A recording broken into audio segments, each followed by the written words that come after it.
First of all, I'm an Aquarius. Please don't question me. Hey guys, welcome back to my channel. It's Miss King's World, and today I'm going to be talking about spirituality.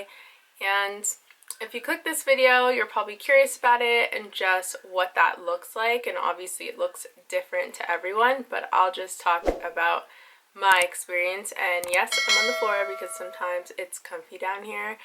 But I was having a spiritual bath the other day. I usually take one around the full moon or new moon, but usually around the full moon, and it was like some kind of super moon. I don't even know. I follow it to an extent, but I'm not following everything that heavily. So I was having a spiritual bath, and I highly recommend this if you're getting into spirituality. And I kind of got a vision, and it was me, but I was the Statue of Liberty is me as a person, but there's an iceberg covering it, and I was chipping away at the iceberg. So random, but this is literally what I am seeing as I'm listening and meditating and breathing, and I did my whole spiritual bath ritual. And as I finished chipping away at myself, it almost like melted while I chipped it away. It was, I don't know, I admired myself for a little bit, but then I was like, okay, I need to chip away at this because there was a city underneath the iceberg. This was just the tip. So underneath is a whole city. And it just got me thinking of my journey from this time last year to this year are two completely different people. Literally night and day. I cannot express that enough. So that's what kind of prompted me to make this video. There's some other things that I kind of seen, or just, I don't even know how to explain it, but I just want to explain kind of the process just really quickly. So last year, this time, obviously the pandemic, I just felt like nothing was fitting. Everything just didn't fit. Nothing. Conversations weren't fitting. Literally nothing was fitting. It almost reminded me of like the kids' toys that they're trying to put the square in the circle hole. It didn't work. So that's kind of where I was at. And then it just kind of put me into a depression because, again, you're reflecting on things, your life, your decisions, things you should have done, things you shouldn't have done, yada yada, all that. So I kind of got really depressed. I lost a lot of weight, a ridiculous amount. I started drinking, all that jazz. We went down the rabbit hole, essentially. And we always talk about going down the rabbit hole and how to take yourself out of it. Essentially, that's kind of how I became a lot more spiritual than I was. I started meditating a lot, eating a lot healthier, just praying a lot more, taking spiritual baths, trying to heal myself, I guess. And I think it really worked. Like, I'm not going to sit here and be like, I'm 100% okay, and I probably still do need to talk to a therapist and whatever the case may be. And if you've watched my other videos, I talk a little bit more in depth about just that journey. But yeah, I feel like now, between that space I was in last year and now, is just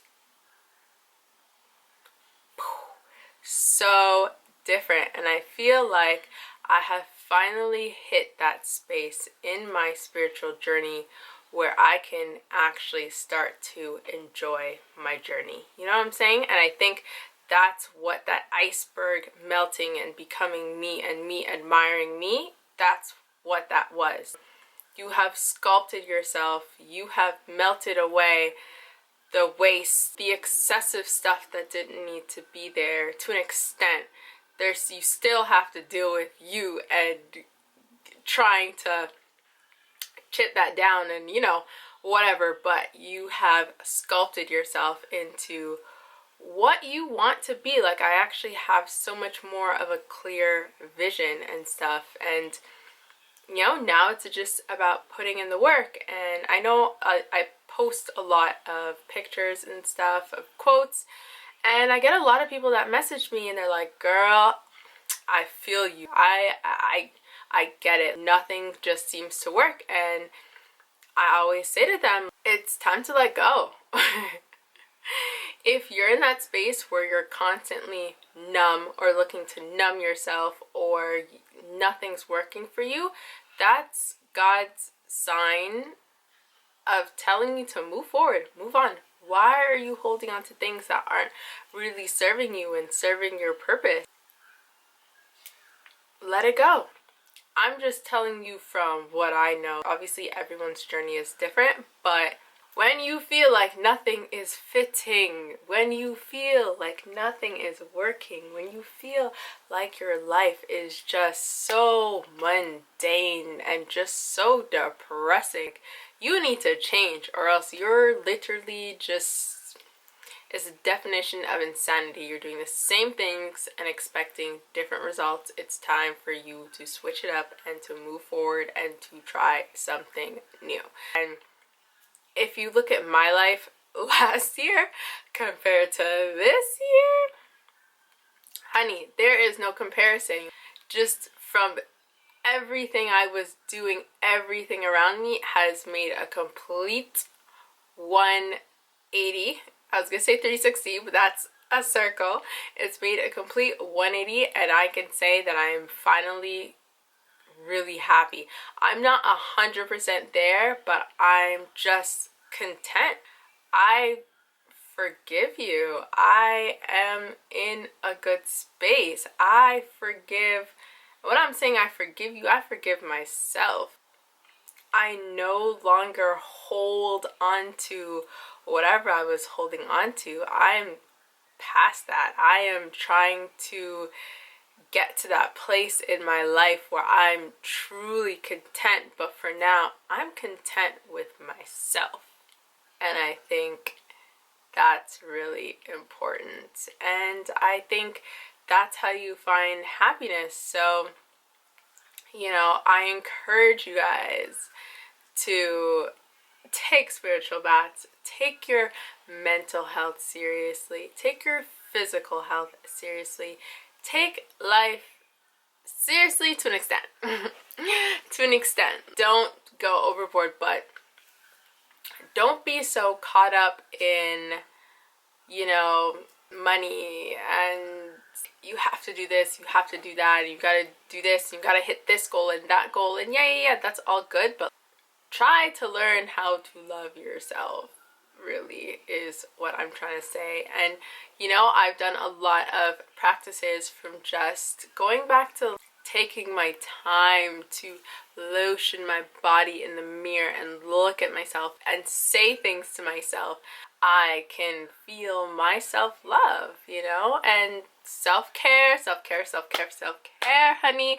I will preach that all day, every day, every hour, every minute, every second, flashing my little my press on. Anyways, I will preach that, but self-care is truly important because that's how you just feed your soul and feed just that goodness. Another thought that I had, I should say, while I was taking a spiritual bath is, what if, okay, hear me out, okay, I don't want to be crucified when my videos end up taking off and someone watches this and they're like, what is this girl talking about? First of all, I'm an Aquarius. Please don't question me. But anyways, what if, okay, hear me out. All right, hear me out. What if Adam and Eve in the Bible is a metaphor for ourselves? What if they are two, like, obviously they could mean multiple things, but what if like another version of it is kind of like Adam and Eve is ourself. Half of you is content where you are, you're in paradise, everything's good, and the other half of you is always curious, always wanting more. The shadow you, the dark worker, and the content part is the light worker. And obviously they're both parts of you. You have both good and bad in you. I don't care who you are. Even Mother Teresa had good and bad in her. So what if that is you? And so it's a metaphor for the fact that we're balanced people. We're not always going to be 100% good. We're always gonna want more, and we're gonna be curious about what's out there and what could be and what we can have and how much more we can get. And the media and social media and all that does a great way of feeding our egos. And I don't know, that was my thought. That was my thought, baby. That was my thought. That was my thought. But, you know, it just goes to show how, you know, you have to be balanced. Even me right now, yeah, I'm content, but I still want more. Let's be honest. I'm not completely happy at where I am in life. I know that the potential is just so much greater than what's happening right now. But, you know, half of me wants to be a hippy-dippy, spiritual, traveling the world in a van, doing all that jazz. And the other half of me is like, first class, private jet, let's go. There's always going to be, it's always going to be hard. You're always going to want that balance. So it's, you know, you got to find that in yourself, because if you do not find happiness in yourself, that your balance will always be skewed and it will mess you up. Life experiences like self-care, take care of yourself, take care of your body, your spirit, your mind, and yeah, don't let don't let anything stop you from being the greatest you. You just need to manifest it, and honestly, it's already there. You just need to claim it. So yeah, that's my little spiel on spirituality and where I'm at right now. And hopefully you guys enjoyed this video. I will definitely leave my spiritual bath link up above, because I think everyone should check that out. And I will see you guys for another video. Bye guys.